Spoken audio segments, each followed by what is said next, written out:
नमस्कार साथियों, मैं श्रवण राज आप सभी को आपके अपने प्लेटफॉर्म जो यूजीसी नेट जेआरएफ के लिए सबसे ज़्यादा पूर्णतः डेडिकेटेड है, उस जोश नेट जेआरएफ पे आप सभी का स्वागत करता हूं।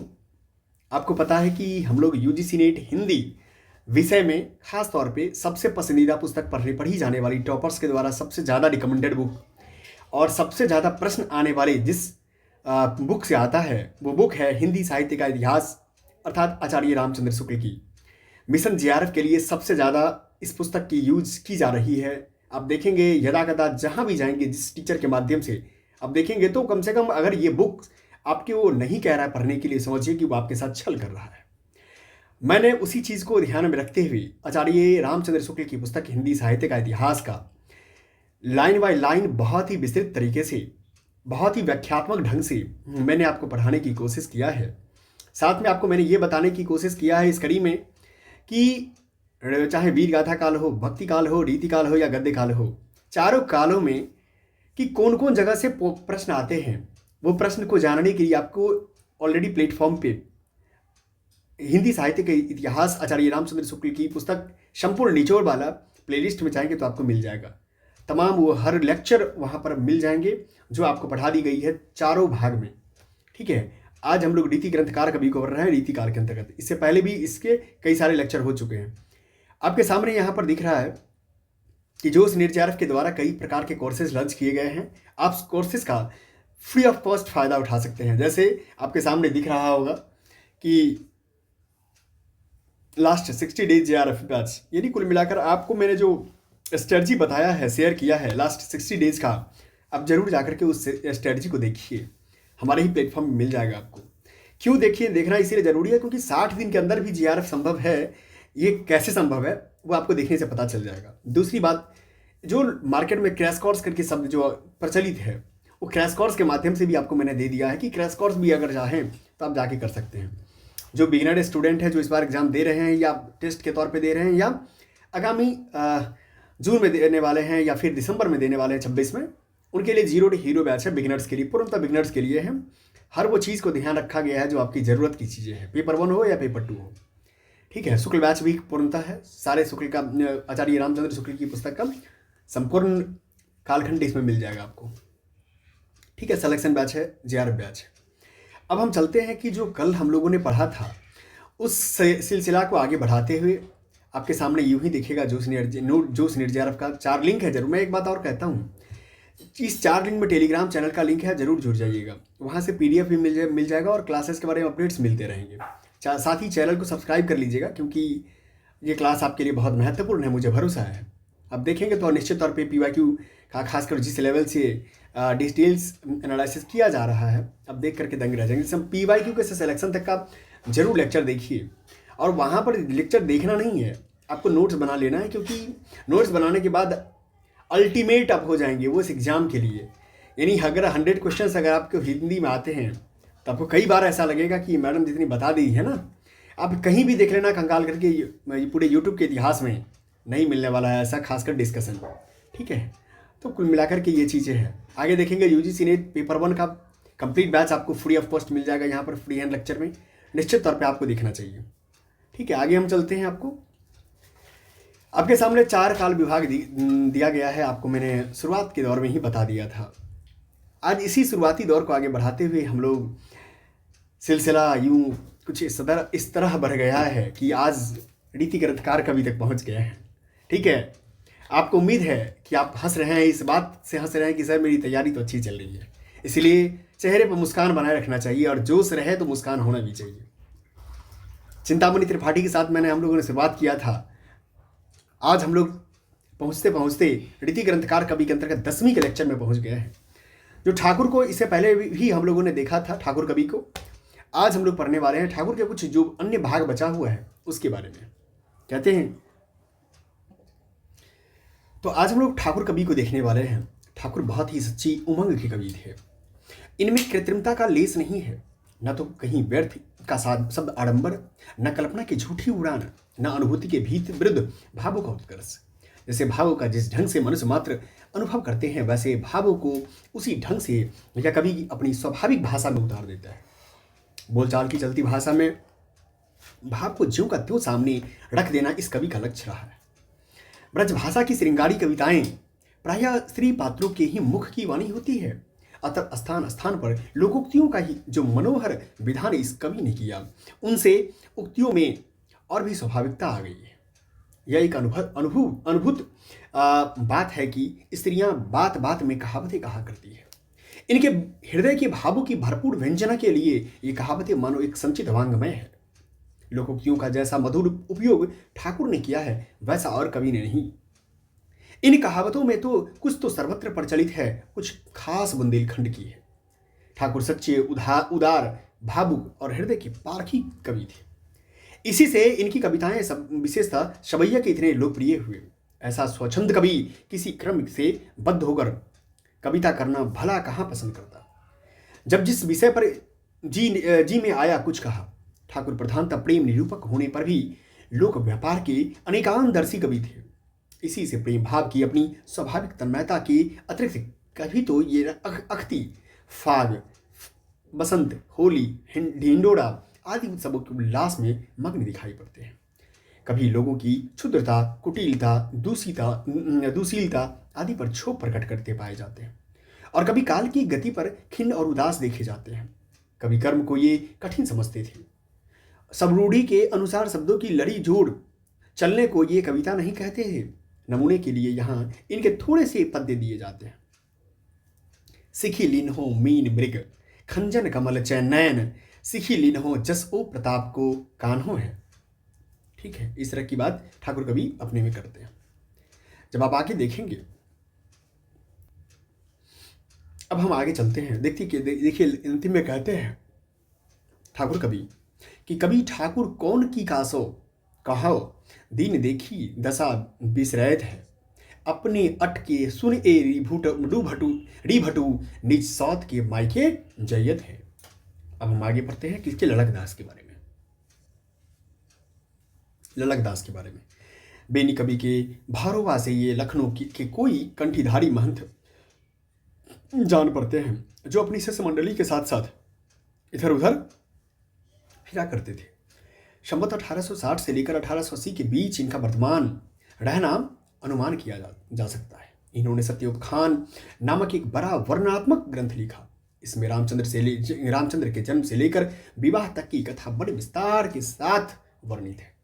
इस ग्रंथ का उद्देश्य कौशल के साथ साथ कथा चलाने का नहीं, बल्कि जन्म की बाधाएं, बाल लीला, होली, जल क्रीड़ा, झूला, विवाह उत्सव आदि के बड़े ब्यौरे और विस्तार के साथ वर्णन करने का है। जो उद्देश्य महाराज रघुराज सिंह के राम स्वयंवर का है, वही इसका भी समझिए। पर इसमें सादगी है, और यह केवल 2 चौपाइयों में लिखा गया है। वर्णन करने में लड़कदास जी ने भाषा के कवियों के भाव तो इकट्ठे किए हैं, संस्कृत कवियों के भाव भी कहीं कहीं रखे हैं। रचना अच्छी जान पड़ती है। कुछ चौपाइयां आपके सामने नीचे है लड़कदास जी का। धारी निज अंक राम को माता, दंत कुंद मुकुता शमसोहे। ठीक है, अब आगे चलते हैं खुमान कवि के पास। यहाँ से तो पीवाईक्यू कई बार आया हुआ है, इसको आप पीवाईक्यू के तौर पे रखेंगे खुमान के बारे में। ये बंदीजन थे चरखाड़ी बुंदेलखंड के। आज हम फिर पढ़ने वाले खुमान कवि के बारे में। ये बंदीजन थे चरखाड़ी बुंदेलखंड के, महाराजी विक्रम शाही के यहाँ रहते थे। इनके बनाए इन ग्रंथों का पता है। अमर प्रकाश संवत 1836 के आसपास इन्होंने लिखा है।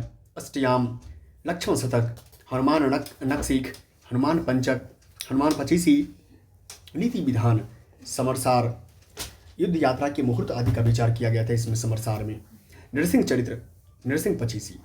ठीक है, इस सूची के अनुसार इनका कविता काल जो है 1830 से लेकर 1880 तक माना जा सकता है। लक्ष्मण शतक में लक्ष्मण और मेघनाथ के युद्ध बड़े फरकते हुए शब्दों में कहा गया है। खुमान कविता में अपना उपनाम मान रखते थे। नीचे एक कविता दिया जाता है। आयो इंद्रजीत 10 कंधा को निबंध बंधा, बल्लियो राम बंधु सुप्रबंध किरवान को। ठीक है, आगे देखते हैं। यह नवल सिंह काइस्त। क्या है? नवल सिंह काइस्त। ये झांसी के रहने वाले थे। ठीक है, समथर नरेश राजा हिंदूपति के सेवा में रहते थे। इन्होंने बहुत से ग्रंथों की रचना की जो भिन्न भिन्न विषयों पर और भिन्न भिन्न शैलियों के हैं। ये अच्छे चित्रकार भी थे। इनका झुकाव भक्ति और ज्ञान की ओर विशेष था। इनके लिखे ग्रंथों के नाम ये हैं: रास पंचाध्यायी, रामचंद्र विलास, शंका मोचन, जौहरीन तरंग, रसिक रंजनी, विज्ञान भास्कर, ब्रज दीपिका, सुखरामभर संवाद, नाम चिंतामणि, मूल भारत, भारत सवित्री, भारत कवितावली, भाषा सप्तशती, कवि जीवन, अल्लाह रामायण, रुक्मिणी मंगल, मूल ढोला, रहस्य लावणी, अध्यात्म रामायण, रूपक रामायण, नारी प्रकरण, सीता स्वयंवर, राम विवाह खंड, भारतवर्तिका, रामायण सुमरिनी, पूर्व श्रृंगार खंड, मिथिला खंड, दान लोभ संवाद, जन्मखंड। उक्त पुस्तकों में यद्यपि अधिकांश बहुत छोटी हैं, फिर भी उनकी रचना बहुरूपता का भास देती है। इनकी पुस्तकें प्रकाशित नहीं हुई है, अतः इनकी रचना के संबंध में विस्तृत और निश्चित रूप से कुछ नहीं कहा जा सकता। खोज की रिपोर्टों में उद्धृत और उदाहरणों के देखने से रचना इनकी पुष्ट और अभ्यस्त प्रतीत होती है। ब्रज भाषा में कुछ वर्तिका और गद्य भी इन्होंने लिखा है। इनमें कुछ पद्य नीचे दिए गए हैं: अभव अनादि अनंत अपारा, अमन अप्रमाण अमर अविकारा, अग अनिह आत्म अविनाशी, अगम अगोचर अविरल वासी। इस तरह की बात क्या करते हैं। आगे जब चलेंगे तो अब हम देखते हैं राम सहाय दास के बारे में। ये राम सहाय दास है। ये चौबेपुर जिला बनारस के रहने वाला भवानी दास कायस्थ के पुत्र थे और काशी नरेश महाराज उदित नारायण सिंह के आश्रय में रहते थे। बिहारी सतसई के अनुकरण पर इन्होंने बराम सतसई लिखा। बिहारी के अनुकरण पर बनी हुई पुस्तकों में इसी को प्रसिद्धि प्राप्त हुई। इसके बहुत से दोहे सरस उद्भावना में बिहारी के दोहों के पास तक पहुंचते हैं, पर यह कहना है कि ये दोहे बिहारी के दोहों में मिलाए जा सकते हैं। रसज्ञता भावुकता से भी पुरानी दुश्मनी निकालना ही नहीं, बिहारी को भी कुछ नीचे गिराने का प्रयत्न समझा जाएगा। बिहारी में क्या क्या मुख्य विशेषताएं हैं, ये उनके प्रसंग में दिखाया जा चुका है। जहाँ तक शब्दों की कारीगरी वाग वैदज्ञ से संबंध है, वहीं तक अनुकरण करने का प्रयत्न किया गया है और सफलता भी हुई है। पर हावों का यह सुंदर व्यंजना विधान चेष्टाओं का भी मनोहर चित्रण, भाषा का यह सौष्ठव संचारियों की वह सुंदर व्यंजना इस सतसई में कहा। नकल ऊपरी बातों की तो हो सकती है, हृदय की नहीं। पर हृदय पहचानने के लिए हृदय चाहिए। चेहरे पर दो आंखें से भी काम नहीं चल सकता है। बात बिल्कुल दोस्तों सही है। अक्सर आप देखोगे कि चेहरे में तो दो आंख होती है, लेकिन वो चेहरे दो आंख से भी आपको उसके अंदर जानना हो तो उसके हृदय को पहचानना बहुत जरूरी होता है। इसीलिए भरोसा नहीं करना है, बात बहुत दूर तक जाती है, क्योंकि आंख कुछ और कहती है, हृदय कुछ और कहता है। अब आगे चलते हैं। उम्मीद करते हैं कि आप समझ गए होंगे, आप सभी लोग। इस बड़े भारी भेद होते हुए भी राम सतसई, यहाँ देखिए क्या लिखा हुआ है: हृदय को पहचानने के लिए हृदय चाहिए, चेहरे पर दो आंखें से काम नहीं चलेगा। यह जीवन से जुड़ा हुआ, इसीलिए मैंने आपको दोबारा दोहरा दिया। इस सतसई के अतिरिक्त इन्होंने 3 पुस्तकें और लिखी: वाणी भूषण, व्रत तरंगनी और ककहरा। क्या लिखा? ककहरा। वाणी भूषण अलंकार का ग्रंथ है। व्रत तरंगनी पिंगल का। ककहरा जायसिकी अखरावट की ढंग की छोटी सी पुस्तक है, शायद सबसे पिछली रचना है, क्योंकि इसमें सुधर्म और नीति का उपदेश है। राम सहाय का कविता काल संवत 1760 से लेकर 1880 तक माना जा सकता है। नीचे सतसई के कुछ दोहे उद्धृत किए जाते हैं, आप देख सकते हैं यहाँ: गरे नुकीले लाल के नैन रहे दिन रैनी, तब नाजुक ठोड़ी ना क्यों गार पड़े मृदु वैनी। ठीक है, इस तरह की बात है। अब हम चलते हैं आगे कवि चंद्रशेखर जी के पास। ये चंद्रशेखर जी जो हैं, ये वाजपेयी थे। इनका जन्म संवत 1855 में मुजम्माबाद जो जिला फतेहपुर में हुआ था। इनके पिता जो है मणिराम जी भी अच्छे कवि थे। ये कुछ दिनों तक दरभंगे की ओर, फिर 6 वर्ष तक जोधपुर नरेश महाराज मानसिंह के यहाँ रहे थे। अंत में यह पटियाला नरेश महाराज करम सिंह के यहाँ गए और जीवन भर पटियाला में ही रहे। इनका देहांत कब हो गया? 1932 में। अतः यह महाराज नरेंद्र सिंह के समय तक वर्तमान थे और उन्हीं के आदेश से इन्होंने अपना प्रसिद्ध वीर काव्य हमीर हट बनाया। इसके अतिरिक्त इनके रचे ग्रंथों के नाम ये हैं: विवेक विलास, रसिक विनोद, हरिभक्ति विलास, नखशिख, वृंदावन शतक, गृह पंचाशिका, ताजक ज्योतिष, माधवी वसंत। यद्यपि श्रृंगार की कविता करने में भी ये बहुत ही प्रवीण थे, पर इनकी कृति को चिरकाल तक स्थिर रखने के लिए हम मीरहट ही पर्याप्त है। उत्साह की उमंग की व्यंजना जैसी चलती स्वाभाविक और जोरदार भाषा में इन्होंने की है, इस प्रकार से करने में बहुत ही कम कवि समर्थ हुए। वीर रस के वर्णन में इस कवि ने बहुत ही सुंदर साहित्यिक विवेक का परिचय दिया। सुधन आदि के समान शब्दों की तरातर भराभर के फेर में न पड़कर उग्र उत्साह व्यंजक उक्तियों का ही अधिक सहारा इस कवि ने लिया है, जो वीर रस की जान है। दूसरी बात ध्यान देने की यह है कि वर्णनों की अनावश्यक विस्तार को, इसमें वस्तुओं की बड़ी लंबी चौड़ी सूची भरी जाती है, स्थान नहीं दिया गया है। सारांश यह है कि वीर रस वर्णन की श्रेष्ठ प्रणाली का अनुसरण चंद्रशेखर ने किया है। रही प्रसंग विधान की बात, इस विषय में कवि ने नई उद्भावनाएं न करके पूर्ववर्ती कवियों की ही सर्वथा अनुसरण किया है।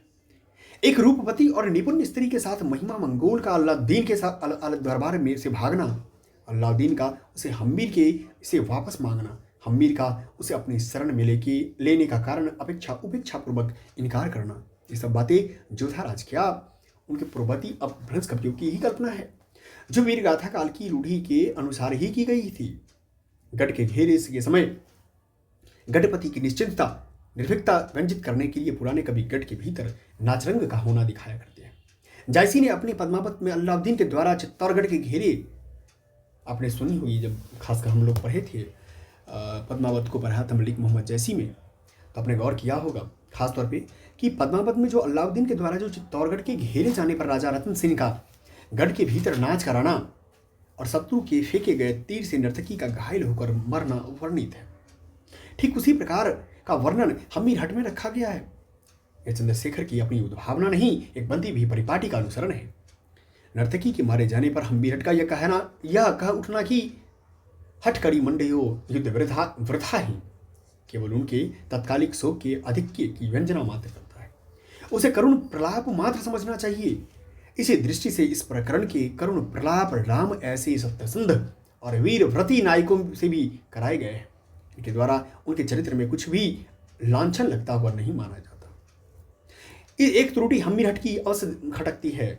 सब अच्छे कवियों की ने प्रतिनायक के प्रताप और पराक्रम की प्रशंसा द्वारा उससे भिड़ने वाले या उससे जीतने वाले नायक के प्रताप और पराक्रम की व्यंजना की है। राम का प्रतिनायक रावण जैसा था, कैसा था? इंद्र, मरुत, यम, सूर्य आदि तक सब देवताओं से सेवा लेने वाला, पर हम्मीर हट में अलाउद्दीन एक चूहा के कोने में दौड़ने से डर के मारे उछल भागता और पुकार मचाता है। चंद्रशेखर का साहित्यिक भाषा पर बड़ा भारी अधिकार था। अनुप्रास की योजना प्रचुर होने पर भी भद्दी कहीं नहीं हुई, सर्वत्र रस में सहायक ही है। युद्ध मृग्या आदि का वर्णन तथा संवाद आदि सब बड़ी मर्मज्ञता से रचे गए। जिस वर्ण रस का वर्णन है, ठीक उसके अनुकूल पद विन्यास है। जहाँ श्रृंगार का प्रसंग है वहाँ यही प्रतीत होता है कि कभी किसी सर्वश्रेष्ठ श्रृंगारी कवि की रचना पढ़ रहे हैं। तात्पर्य यह है कि हम्मीर हट हिंदी है साहित्य का एक रत्न है। तिरिया तेल हमीर हट चढ़े न दूजी बार। गौर कीजिए ये लाइन में क्या लिखी हुई है, तिरिया तेल हमीर हट चढ़े न दूजी बार। ठीक है, हम लोग कभी सुने थे कहावत के तौर पे कि काठ का जो हंडी होता है वो दोबारा आग पर नहीं चढ़ती है, लेकिन यहाँ एक बात आप समझने वाली बात है, कहते कि तिरिया तेल हमीर हट चढ़े न दूजी बार, ये दूसरी बात नहीं चढ़ती है। आगे कविता के कुछ नमूने कह दिए जाते हैं। उदय भानु पश्चिम प्रच्छदम दिन चंद प्रकाश से, उलटी गंग बरु बहे काम रति प्रति विनाशे। ठीक है,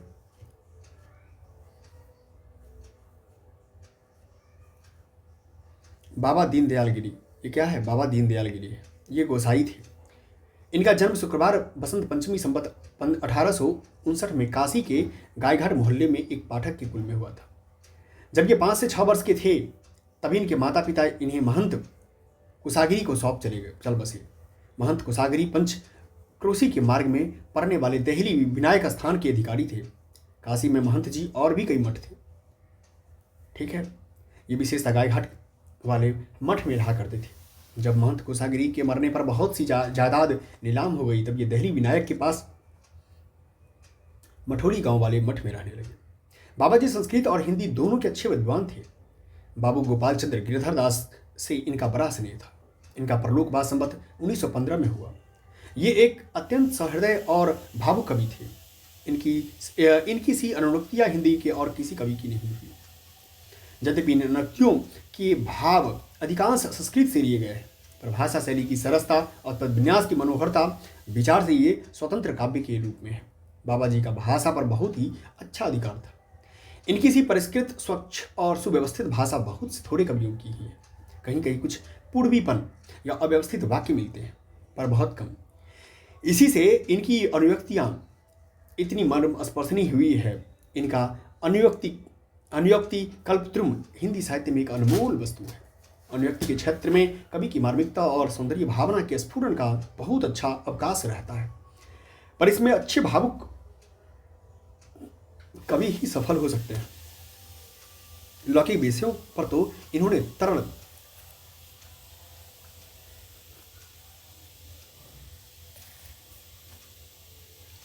इनोक्तियां कही ही है। अध्यात्म पक्ष में भी दो एक रहस्यमयी पुस्तक उक्तियां इन्हीं की है। बाबा जी का जैसा कोमल व्यंजक पद विन्यास पर अधिकार था, वैसा ही शब्द चमत्कार आदि के विधान पर भी यमक और श्लेषमयी रचना भी इन्होंने बहुत सी की है। जिस प्रकार ये अपनी भावुकता हमारे सामने रखते हैं, उसी प्रकार चमत्कार कौशल दिखाने में भी नहीं चूकते। इससे जल्दी नहीं कहते बनता कि इनमें कला पक्ष प्रधान या है या हृदय पक्ष। बड़ी अच्छी बात इनमें यह भी है कि इन्होंने दोनों को प्रायः अलग अलग रखा है। अपनी मार्मिक रचनाओं के भीतर इन्होंने चमत्कार प्रवृत्ति का प्रवेश प्रायः नहीं होने दिया है। अनुक्ति कल्पद्रुम के आदि में कई श्लिष्ट पद्य आए हैं, पर बीच में बहुत कम। इसी प्रकार अनुराग बाग में भी अधिकांश रचना शब्द वैचित्र आदि से मुक्त है। यद्यपि अनुप्रास युक्त सरस कोमल पदावली का बराबर व्यवहार हुआ है। जहाँ चमत्कार का प्रधान उद्देश्य रखकर यहाँ ये बैठे हैं, वहाँ श्लेष, यमक, अंतरलिपिका, बहिर्लिपिका सब मौजूद है। सारांश यह है कि यह बहुरंगी कवि है। रचना की विविधा प्रणालियों पर इनका पूर्ण अधिकार है। मैं पुनः कहता हूँ, कुछ महत्वपूर्ण लाइनें से ही UGNTA ने क्वेश्चन बनाती है। इसे लाइन बाय लाइन पढ़ना आपके लिए बहुत जरूरी है, नोट्स बनाना जरूरी है। इनकी लिखी इतनी पुस्तकों का पता देखिए। पुस्तक देखते हैं। अनुक्ति कल्पद्रुम 1912 का, अनुराग बाग 1888 का, वैराग्य दिनेश 1906 का, विश्वनाथ नवरत्न और दृष्टांत तरंगिनी 1879 का। इस सूची के अनुसार इनका कविता काल 1879 से लेकर 1912 तक माना जा सकता है। अनुराग बाग में श्री कृष्ण की विविधा लीलाओं की बड़ी ही ललित कविताओं में वर्णन हुआ है। मलिनी छंद का ही क्या हुआ है, बड़ा मधुर प्रयोग हुआ है। दृष्टांत तरंगिनी में नीति संबंधी दोहे हैं। विश्वनाथ नवरत्न शिव की स्तुति है। वैराग्य दिनेश में एक और ऋतु आदि की शोभा का वर्णन है, दूसरी ओर ज्ञान वैराग्य आदि का। इनकी कविता के कुछ नमूने दिए जाते हैं। के तो सोम कला करो सुधा को दान, नहीं चंद्रमणि जो द्रवय यह तेल या पखान। ठीक है, इस तरह की बात किया करते हैं। आगे चलते हैं।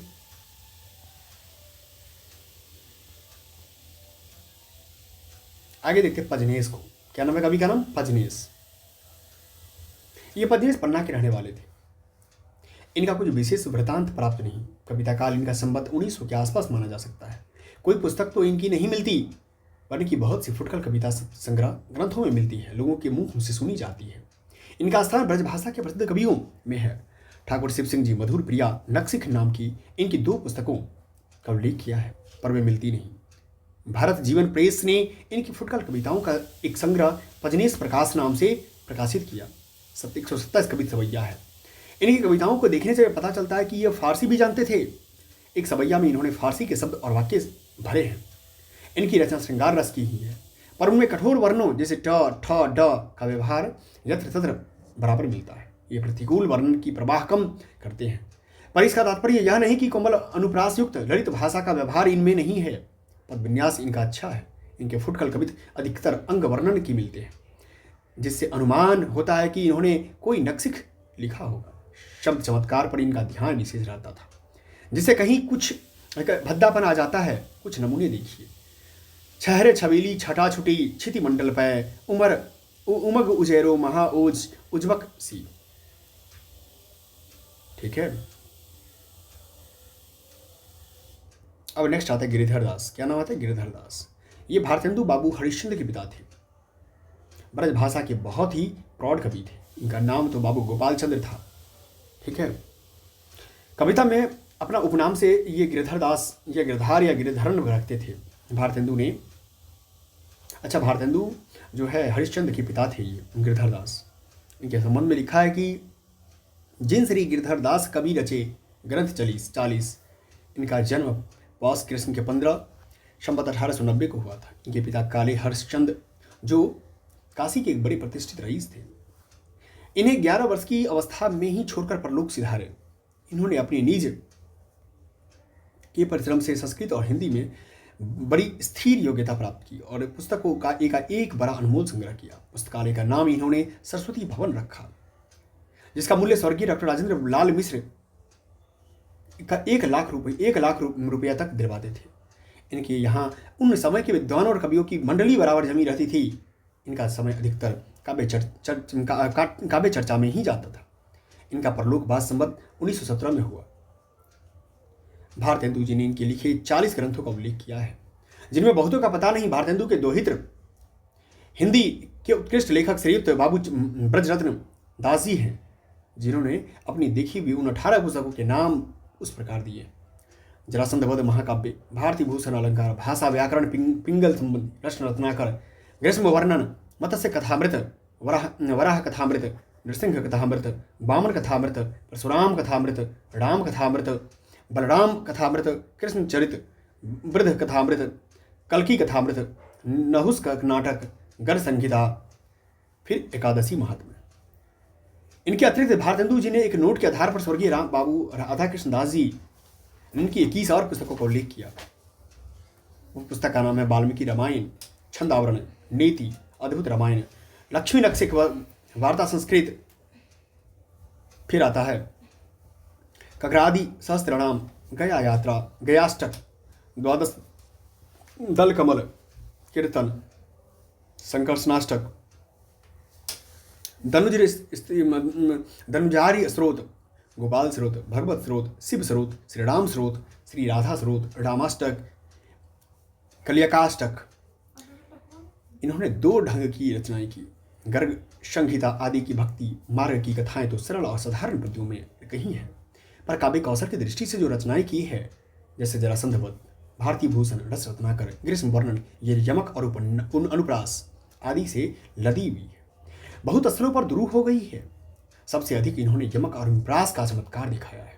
अनुप्रास और यमक एक ऐसा विधान जैसा जरासंध वध में और कहीं नहीं मिलेगा। जरासंध वध अपूर्ण है, केवल 11 सर्गों तक लिखा गया है, पर अपने ढंग का अनूठा है। जो कविताएं देखी गई है उनमें यही धारणा होती है कि इनका झुकाव चमत्कार की ओर अधिक रहा।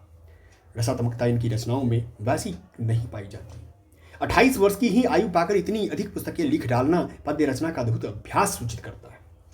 इनकी रचना के कुछ नमूने नीचे दिए गए हैं। जरासंध वध से देखिए: चलियो दर्द जे ही फर्द, रच्यो विधि मित्र दर्द हर, सरद सरोरूह बदन जाचनक, बरद मर्द वर। इस तरह से जरासंध वध से लिया गया है। फिर भारती भूषण से दिया गया है, ठीक है। फिर दिया देखिए रस रत्नाकर से लिखा हुआ है, ग्रीष्म वर्णन से लिखा हुआ है, ठीक है। क्या है? जगह जराऊ जाम जरे है, जवाहिरात जगमग ज्योति जाकी जग में जमती है। ये ग्रीष्म वर्णन से लिया गया है। अब हम लोग क्या करेंगे, जब नेक्स्ट लेक्चर हम लोग लेने वाले हैं तो द्विजदेव को पढ़ने वाले हैं, जिसका पूरा नाम क्या है? महाराज मान सिंह। क्या नाम पढ़ने वाले हैं? द्विजदेव। ये नेक्स्ट लेक्चर में कल पढ़ने वाले हैं। मैं उम्मीद करता हूँ आपको मेरी लेक्चर अच्छी लगी होगी। आप कंटिन्यू शुक्ल बैच को अच्छे से देख रहे होंगे, समझ रहे होंगे, नोट्स बना रहे होंगे, अपनी एग्जाम की तैयारी में लगे होंगे मिशन JRF के लिए, क्योंकि दिसंबर का उसका टाइम डेट डिक्लेयर कर दिया गया है। आपको भी पता है नोटिफिकेशन में। आप अगर कुछ भी जानकारी लेनी हो एग्ज़ाम के पैटर्न से रिलेटेड जितनी भी बातें हैं, हमारे ऑलरेडी आपको प्लेलिस्ट में मिल जाएगा, वीडियोज़ सेक्शन में जाएंगे तो आपको मिल जाएगा, ठीक है। पूरे A to Z जितनी भी जानकारी है वो भी दिया गया है। साथ में विषय के रिगार्डिंग पेपर 1 और पेपर 2 की संपूर्ण तैयारी आपकी चल ही रही है। आप जाकर प्लेलिस्ट को एक बार देखिए, आपको दिखेगा कि बहुत सारी ऐसी बैच है जो आपने इतने सिस्टमेटिक ढंग से नहीं देखा होगा, ठीक है।